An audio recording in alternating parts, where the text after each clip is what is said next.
Something's got to give there, right? Okay, so he makes 11 straight shots last night, which is the longest streak in the finals in the last 20 years. So is that just a blip? Was that a one-night wonder of a game from this guy? Would you believe that during the regular season that Pascal Siakam had 12 games of at least 25-plus scoring, and he had 5 more of those games in the playoffs. So he's gone 25-plus 17 times this year. I don't think it's a blip. I think it's a trend. Right. I think that's just who he is. We don't know if he's going to shoot 14 to 17. Okay. We don't believe that'll happen. He had 5 games during the regular season of 30-plus points, and that's having to share the ball and the load with the new superstar number 2, right? Yeah, he's the new superstar. He was the superstar when he got there. Well, again, we weren't sure what he was. Yes, we do. We were very sure. Well, he quit last year, so I didn't even know if he wanted to play basketball anymore. Skip. I didn't know. The guy is a 2-time defensive player of the year and a Finals MVP. That's ancient history. Ancient history. Okay, I remember you said that now. So remember, Siakam has a career high of 44 points. So is he capable of scoring 32 on Golden State? Well, sure he is, right? Okay. So now let's look at their size. So I don't know if people understand. Siakam is 6 feet 9 inches tall, 230 pounds. And your guy number 2 is 6 feet 7 inches tall, 230 pounds. So Siakam's got potential to be at least that explosive. Am I right? So now let's go back to the first game that Toronto beat Golden State. It was in Toronto back in November, and it went to overtime because KD, who obviously did not play last night, scored 51 points in that game, and your guy number 2 scored 37. But then what happened in overtime? Siakam took over in overtime and scored the key 7 points that turned the tide. Number 2 in that overtime scored 0. He scored 0 points because he often fades in the clutch. Don't do that, Skip. Well, I'm just telling you, he just does, which brings me to, I tweeted this before the game started, and it happened again right on schedule last night. The closer for that team, if you look at your box score, is Van Vliet. And I know he was in a slump for a while before the two of them had their baby. Obviously, you keep correcting me, but it's their child. Yes. She had it, obviously, but he's part of it. He had something to do with it, didn't he? It's emotional. Okay, all right. To know that you're about to have a kid. Once that got done, once that got cleared of his head, then he started to play the way he's been playing all year for them. So who led Toronto in scoring in the fourth quarter last night? Van Vliet. He is the closer. And let me also just bring this back into perspective. Do you realize that with 10:38 left in the game last night, that DeMarcus Cousins made a free throw that cut the lead all the way to 3? So it's a 3-point game with 10:38 left. What did we see Golden State continue to do against Houston and Portland? Well, they'd just be like, here we go. It's time. Flip the switch. Here we go. We got this. Because most teams just shrink and genuflect in the face of Steph Clay's onslaught in the fourth quarter, right? Skip, it's hard not to, like, go into a shell.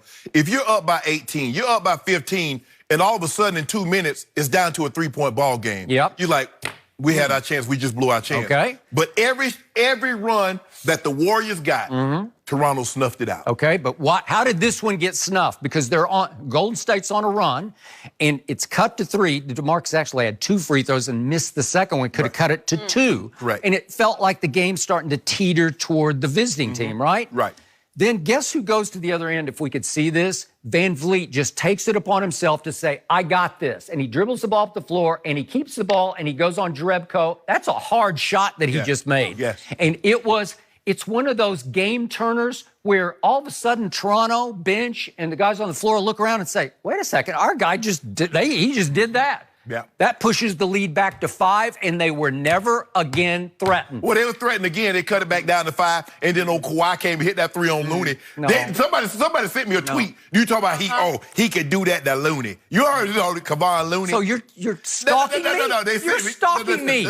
He stalks me every night. Somebody sent me a tweet. You see Kawhi started dancing. I said, dance on him, I'm glad you brought that up. Dance on him, Kawhi. Again, I love the ABC guys. I know them all very well, all the announcers, the whole announced team. And so this is nothing personal against them, but there's this whole overreaction to anything number 2 does because he's already been been placed on the highest pedestal. He's the best player in the playoff. And again, I keep hearing announcers say he's had one of the great runs in the history of the playoffs. So he's doing nothing in the game, and all of a sudden he gets a switch on to Kevon Looney. Yes. And it was not a game-turning shot. That was the game-turning shot. But what happens? So he gets a switch on a big man who's obviously slow-footed. I mean, he probably shouldn't even be starting. Okay? And what does he do? He's like, what would any shooter do? Oh, I got this. And he pulls up and makes a three. Can you believe that shot? Do you believe the switch?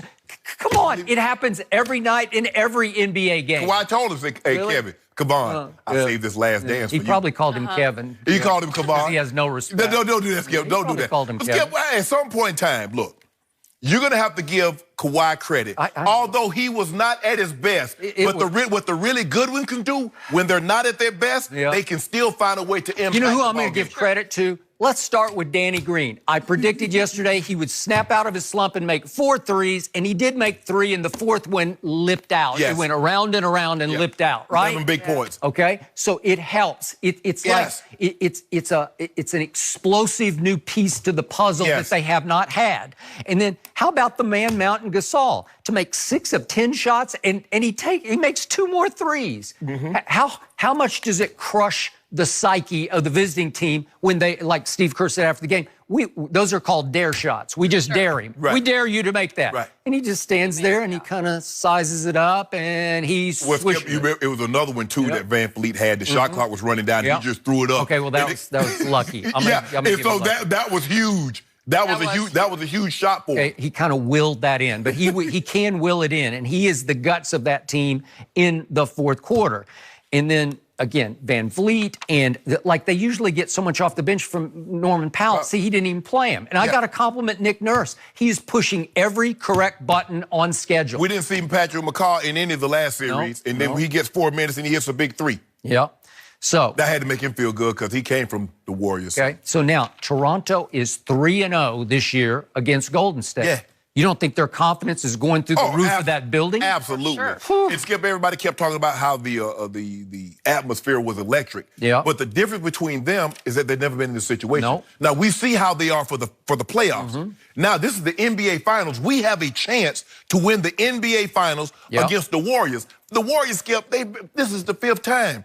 Obviously, the 5th time is not going to be like the very first time. This is the Raptors' very first time. So they're going to be crazy. Now, let me tell you what's going to be even crazier. Game 2 atmosphere, because they got 1 win already up under their belt. Can you imagine? They're going to be sitting pretty like, man, if we get this, we're going to be up 2-0. And then we still got 2 games to come back here to do what we need to do. Skip, the really great players like Kawhi, even when they're hurt or injured, whatever term you want to use, they can find a way to impact the ball game, be it scoring, rebound, assisting the basketball, or playing defense.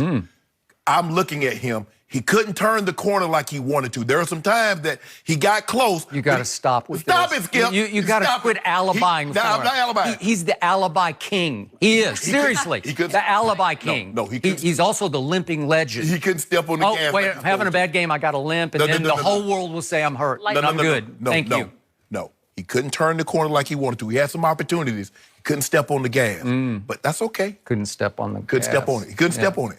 You know what happened last night? What? The real claw, the true claw, is Andre Iguodala, and he happens to play for the Golden State Warriors. Iguodala can't hold a candle to Kawhi Leonard on the defensive end. Stop. He put out his candle last night is what he did, because the guy who was putting handcuffs on number 2 was Andre Iguodala.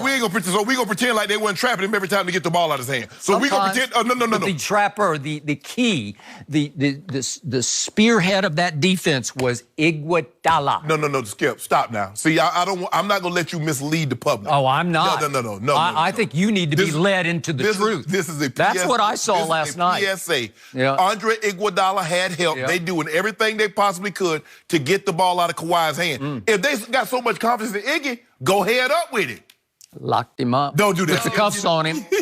You know, he had the cuffs on him where he couldn't even dribble. He's like trying to dribble with both hands, and it's a double dribble, right? I don't know. And he started dancing, getting them free throws. Really? That's what you do. That's what you do, Skip. Really? And he only took 14 shots. What superstar you know Going to take in an NBA Finals game, just going to take 14 shots. Stop What do I tell you about this guy? I watched him for 7 long years. Number one, perpetually injured. He was on every injury report. Okay, might be a little fragile. Ever issued by the San Antonio Spurs for 7 years. And the bigger and hotter the spotlight, the smaller he plays. No, he don't play small. Okay. I knew he was going to have a good game. He got his hair freshly done. That thing was freshly. Yeah. How do you know it was freshly done? Because I know. It might just stay done. No, I don't know. Right? No. Huh? He ain't going to take it out. Yeah. No, that thing hurt too much. No, you don't pull that out. I think somebody was going to wear his cornrows wig today, and he realized this is not the day. Not yet. Somebody. Not yet. Yeah. But there's a possibility you might see it on Monday. If you had worn it, then you would have upstaged Miss Tapp. No, right?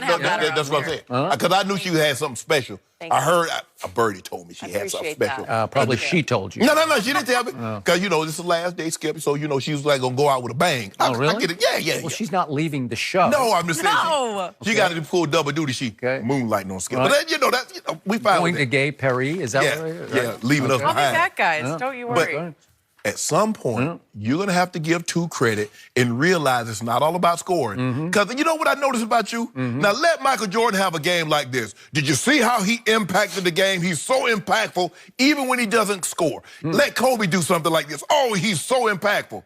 The man was 5 of 14. No, did he shoot the ball well? No. And one of the things that happen when you're injured, especially, Skip, can you imagine having tendonitis? Just, to the normal average person at home, I want you to find you a small rock and put it in your shoe and walk around with it for 43 minutes. Because that's what tendonitis is for a basketball player, because you're running, planting, cutting, and jumping for 43 minutes. That's what Kawhi did, Skip Bayless. It was his thigh, and then it changed to his knee. Because the thigh was getting, the excuse was wearing thin. Compensating. What happened when you just skip that? They say when you lose some of your senses, smell, taste, touch, the others will compensate. So if you start to compensate in one area, what would happen, Skip? I don't know. You do know. Kyle Lowry says he can't even feel his left thumb, but I don't know how he's playing. He looked pretty good last night. Kyle Lowry left-handed? He has to throw passes left-handed. Well, no, he doesn't. He mainly. How did he lead them with 9 assists last night? He's pretty good, that guy's got a lot of help. So look, yeah. You run. You've had injuries. Oh, and what happens? Every injury and when you start compensating, what happens? You hurt something else. I just fix it. No, you don't just fix nothing. Or I run through it. No, okay, run through it. But see, there's a difference between running. See, to me, what I know about tendonitis is once it gets hot, you forget about it. It's later that it just kills you. Well, that's probably why he's playing as many minutes as he is, because they don't want to run the risk of having him sit down and it stiffen up. But they do have hot packs and heating things of that nature on the side. But you need to tell the truth. Does he have torn meniscus? No. Does he have a torn ligament? Obviously not. Skip. So stop. Stop with it. There's a difference between you having tendonitis and running on the treadmill. I understand. I would agree with that. Coming in here and doing a show, and then him playing at the highest level. Although I've run 26.2 miles with lots of kinds of tendonitis all over my body, and it's hard, man. But it just goes numb. That's what happens. Well, you must have tendonitis in your jaw because you're taking the L today.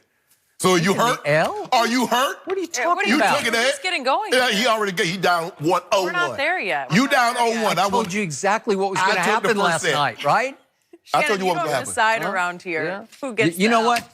I don't know who's more delusional, you or the public that loves number 2. It's somewhere, or maybe you're the leader of the band. I don't know. You called that one. You called that one for the first 20 minutes, Skip. Go ahead and take it. It's okay. Really? I'll give you an opportunity. Hold on. You got another 2 hours to try to redeem yourself. I hope some people in our audience truly believe you so that they think this is a fair fight, because that game last night was not. It was fair. Yeah. Okay. It's going to get more difficult if that tall, skinny guy don't come back very soon. He might. We're going to talk about that. Well, somehow, guys, Drake, he keeps finding a way into our show. He was MIA last night also until the final buzzer. A couple of things. Is he already in Draymond Green's head? We'll discuss everything that went on there. Don't forget, you can check us out every day on the Fox Sports Channel on SiriusXM. We'll be right back.